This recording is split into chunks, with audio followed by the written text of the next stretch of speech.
저희가 지난주 국토교통위원회에서 서울 양평고속도로 현안 질의를 열었죠. 게이트 진실을 밝혀내기 위한 자리였습니다. 이 자리에서 원희룡 장관은 그야말로 정말 장관의 자격이 없다라는 사실을 적나라하게 드러냈습니다. 그래서 저는 오늘 이 원희룡 장관에게 5가지 책임을 묻고자 합니다. 첫째는 장관으로서의 본분을 이탈해서 정치 행각을 일삼는 데에 대한 책임입니다. 원희룡 장관은 이날 현안 질의에서 야당의 고속도로 문제 제기를 거짓 선동 이렇게 규정을 했습니다. 야당 의원의 질의에는 자꾸 말꼬리를 잡냐, 들을 마음이 없는 것이냐라고 핑계를 대면서 제대로 된 답변을 하나도 하지 못했습니다. 특히 특정 시민단체들을 거론하면서 날파리 선동꾼이라고 운운을 했습니다. 특히 저와 관련해서는 행신동 1082번지와 같은 허위 사실을 미끼로 삼아서 야당 의원을 낚으려는 한심한 행태까지 보였습니다. 참고로 1082번지는 저희 지역 사무실이 아닙니다. 저희 지역 사무실의 주소는 행신동 1086번지고 1082번지는 저희 지역 사무실 건너편에 있는 다이소라고 하는 생활용품을 파는 곳입니다. 현안 질의 현장에 장관은 사라지고 여당과 야당만 있는 꼴이었습니다.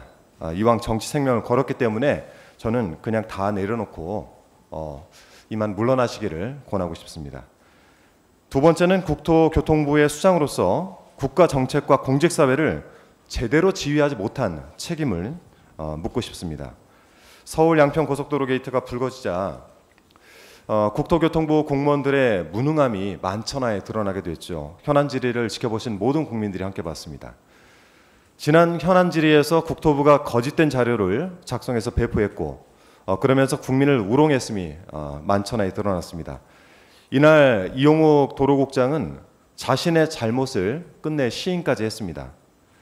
병산리 땅에 대한 국감 질의가 국토부와 관련이 없어서 국감 결과 보고서에도 실리지 않았다라고 허위 사실을 주장한 경위를 제가 추궁하자 다른 국의 보고서에 실린 내용이어서 도로국에서는 확인하지 못했다. 자기들이 미처 체크하지 못했다.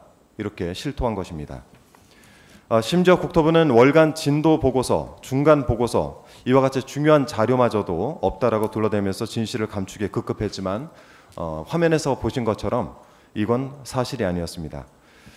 모든 자료를 투명하게 공개한다면서 웹사이트에 올린 자료 일부에서는 조작의 흔적이 남아 있었고 또 20여 건의 자료는 수발신 대장에도 올라 있지 않은 비공식 문서였습니다.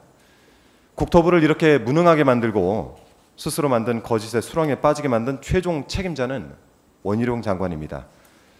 그 책임을 묻지 않을 수가 없습니다. 세 번째는 대통령의 공약 사업이자 국민 모두를 위한 국책 사업을 손바닥 뒤집듯 하면서 국민을 우롱한 책임을 물어야 됩니다.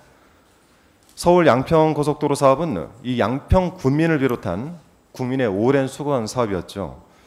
윤석열 대통령 또한 그 간절함 때문에 고속도로 조기 추진을 공약으로 내걸었던 겁니다. 2008년에 민자 사업으로 제안되었다가 사업성 문제로 좌초가 되긴 했지만 국민의 여망을 이루기 위해서 예타를 통과시키면서 아주 수월하게 추진되던 사업이었습니다. 그런데 원희룡 장관은 돌연 백지화를 선언했고 때로는 민주당이 사과하지 않으면 사업 추진은 없다라고 협박을 했습니다. 이제는 고속도로 게이트 국면이 불리하다고 판단한 것 같습니다.